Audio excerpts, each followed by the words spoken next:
Hello guys, आज हेर्नुहोस् है मेरो बाछीले चाहिँ दुध अघि उम्केर चोरेर पनि खाँदै रहेछ हो। आज चाहिँ मेरो दिनभरिको काम बाछालाई दुध खुवाउने, घाँस काट्ने है, यस्तै छ काम कुराहरू। साथीहरू हेर्नुहोस् है, मेरो चाहिँ बस्तीमा चाहिँ यस्तै हो। अब गाई बस्तु पालन गर्यो है, घाँस काट्यो, नानी स्कुल पुऱ्यायो ल्यायो, यस्तै छ। आजको लागि घाँस पनि पुग्यो। अब भोलिको लागि फेरि अब भोलि नै हुन्छ। बिरालो पनि हेर्नु नि, भोक लागेर पनि न्याउ गर्दै आउँछ। गाइस के गर्नु, यस्तै छ है। अब इस्कुसको मुन्टा टिप्छु बेलुकाको सब्जीको लागि। बाछी चाहिँ यति साह्रो चङ्खे छ, चङ्खे आमामामा, कम्ता ठुलो छैन हौ बाछी पनि।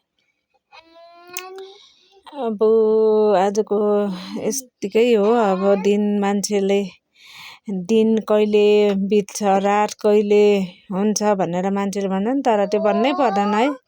सबै कुरामाथिबाट सबैको समय राखिदिएको हुन्छ। त्यसैले गर्दाखेरि है, आज भन्दै भोलि भन्दै धेरै समयहरू बितेर गइसक्यो। मान्छे है बुढेसकाल लाग्दै जान्छ।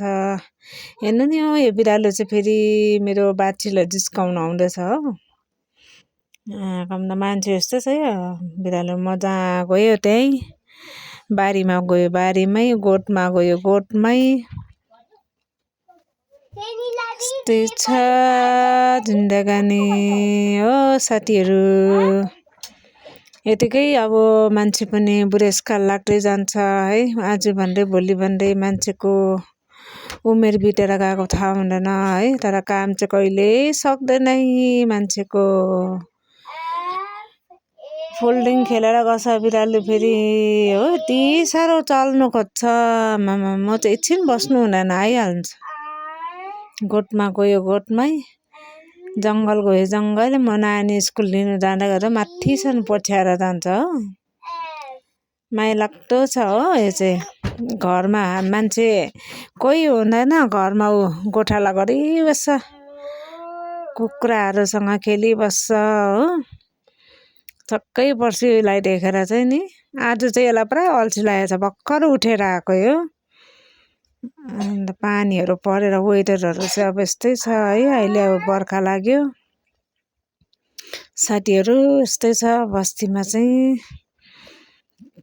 अब तपाईँहरूले मेरो भिडियो अवश्य नै हेर्नुहुन्छ है। पब्लिक है जति पनि हुनुहुन्छ उहाँहरू सबैले हेर्नुहुन्छ। तपाईँहरूले मलाई माया गरेर सपोर्ट गरिदिनु होला है। मेरो भिडियोहरूलाई के कस्तो लाग्छ है साथीहरू। अब यस्तै छ जिन्दगी है। अब टाइम पास केही छैन। अब त्यतिकै बस्यो भने त मान्छे सोचाइमा पर्छ होइन। मेरो गाईले कति छिटो खाइसकेको छ हौ खोले पनि। आमामा, भोलिको लागि पनि पकाइरहेको छु। सबै अगायो अब आजको लागि चाहिँ खोले घाँसले है। अब भोलिको दिन त्यतिकै, भोलि भन्दै पर्सि भन्दै है मान्छेको जिन्दगी बितेर गएको थाहा हुँदैन। इस्कुसको मुन्टा टिप्नु गएको साथीहरू, डरसरी हो।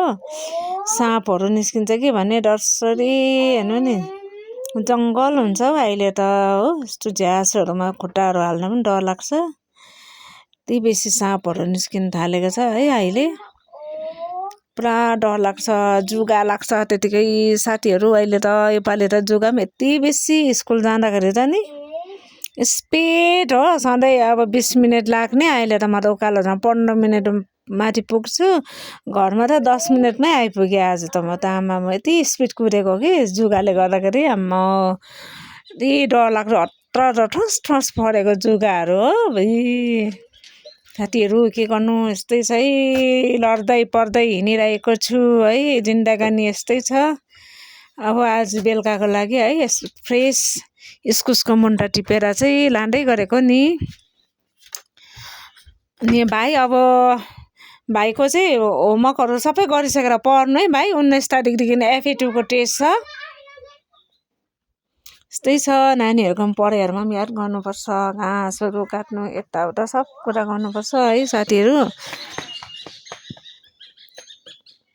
तपाईँहरूले साथ दिनुहोस् मलाई पनि है, केही यसो है अब हेल्प हुन्छ कि भनेर चाहिँ कामहरू गरेको, सानो सानो ब्लगहरू बनाउँदै तपाईँहरूको अगाडि राख्दैछु है। तपाईँहरूले अब अवश्य नै हेर्नुहुन्छ है।